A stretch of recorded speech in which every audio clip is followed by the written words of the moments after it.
The mind is like a dog that barks, but can't bite, unless we let it. A dog that barks ferociously can terrify passers-by. Their fear disappears, however, if they come to know that the dog barks loudly, but can't bite. Our mind is that kind of dog. When we try to do something worthwhile and challenging, it protests and resents. By screaming and shrieking about how difficult and draining what we're doing is, it diverts us from important things and impels us to do things that have caught its fancy. If we yield to it, we end up doing things that are unimportant, useless, or even unethical. To protect ourselves from this dog-like mind, Gita wisdom offers us a vital insight. No matter how fiercely the mind barks, it can't bite, unless we let it bite. How do we let it bite?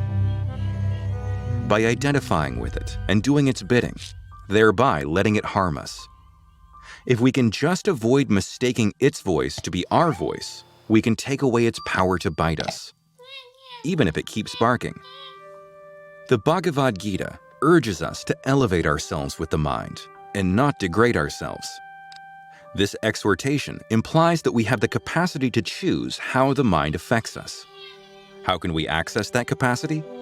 By applying the Gita's recommendation to practice meditation.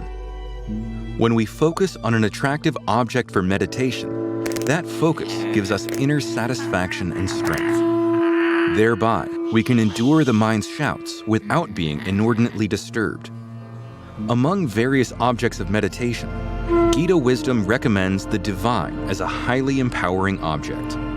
When we focus on the divine, we access a higher grace that helps us to pacify and purify our mind, till it eventually stops barking so noisily. Even if we can't stop the mind's barking right now, we can still avoid its bites by remembering that we are not our mind. Even if the mind is disturbed, we don't have to let it disturb us.